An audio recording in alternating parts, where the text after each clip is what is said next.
The battle beneath the God's Eye happened in 43 AC near the lake called the God's Eye. It was a fight for the Iron Throne between King Maegor I Targaryen and his nephew, Aegon the Uncrowned, who was the Prince of Dragonstone. Both sides fought with dragons. Aegon and his dragon were killed in the battle, and Maegor won.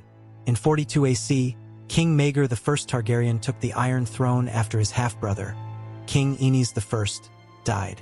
At that time, Aenys' eldest son, Prince Aegon, was trapped at Craighall Castle by the Poor Fellows, so he could not stop Maegor. After Maegor won a trial of 7 in King's Landing, Aegon's mother, Queen Alyssa Balerion, declared Aegon king on Driftmark, but it did not help.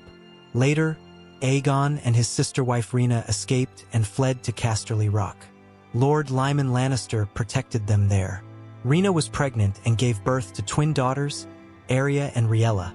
That same year, Aegon refused to give up his claim to the Iron Throne. But very few lords were brave enough to support him because they feared King Maegor. Lord Lannister did not openly support Aegon, but he also refused to send Aegon and Rhaena away from Casterly Rock.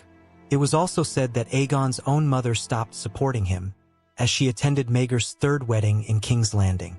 Many young nobles who had once followed Aegon left him and bent the knee to Maegor. Because he was never crowned, people began calling him Aegon the Uncrowned. However, Lord John Piper and his sister Melanie came to Lannisport with their brothers and swore loyalty to Aegon, and House Piper stood with him. While King Maegor was in Old Town, Aegon and Rhaena secretly went to King's Landing. Some people in Maegor's court helped them because they were tired of his cruelty. In the city, Rhaena took back her dragon Dreamfire. Aegon claimed his father's dragon Quicksilver. Aegon then flew back to the Westerlands on his dragon to raise an army. Lord Lyman Lannister still did not fully support him. So Aegon and Rhaena gathered their supporters at Pink Maiden Castle, the seat of House Piper. Slowly, more lords from the Westerlands and Riverlands joined Aegon. These included houses Tarbeck, Piper, Root, Vance, Fry, Page, Parran, Farman, and Westerling. Other knights and nobles also joined him. 500 men from Lannisport, led by Ser Tyler Hill, also came to support Aegon. Aegon had some experienced commanders and brave knights, like Lord Miles Smallwood and Lord Carl Corbray, but no powerful great houses openly supported him. In 43 AC, Aegon began his march.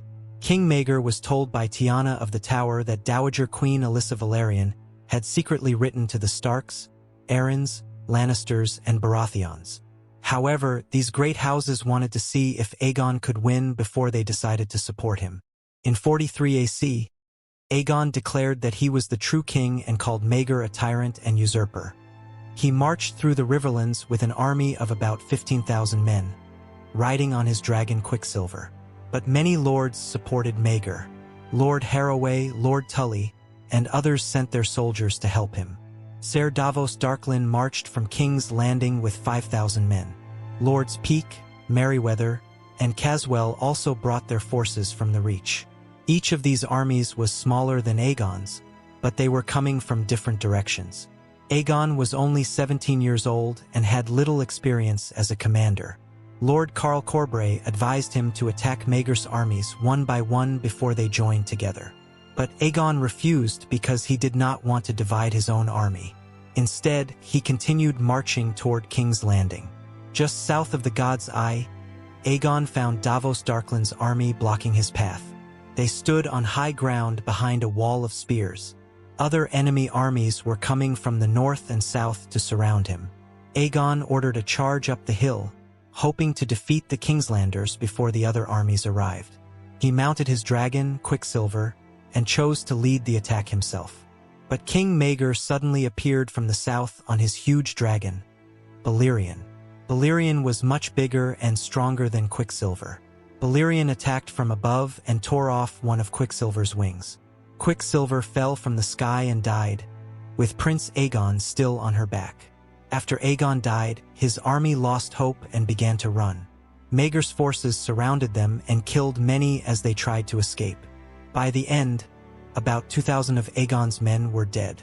Many important lords and knights were killed, including Lord Alan Tarbeck, Dennis Snow, Melanie Piper and her 3 brothers, Lord Ronald Vance, Sir Willem Whistler, and Lord Farman and his son.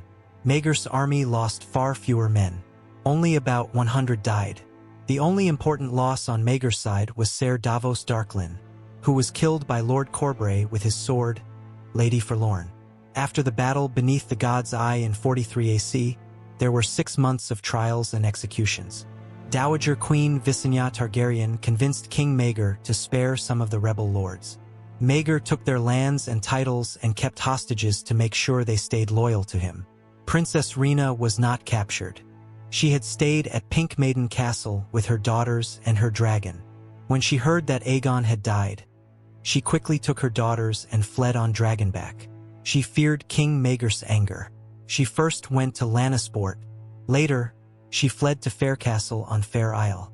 Lord Mark Farman gave her shelter there, as his father and brother had died in the battle.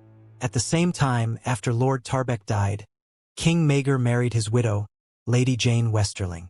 During the Faith Militant Uprising, the poor fellows were led by Sir Joffrey Doggett. They attacked and killed some of King Maegor's supporters who had fought in the battle.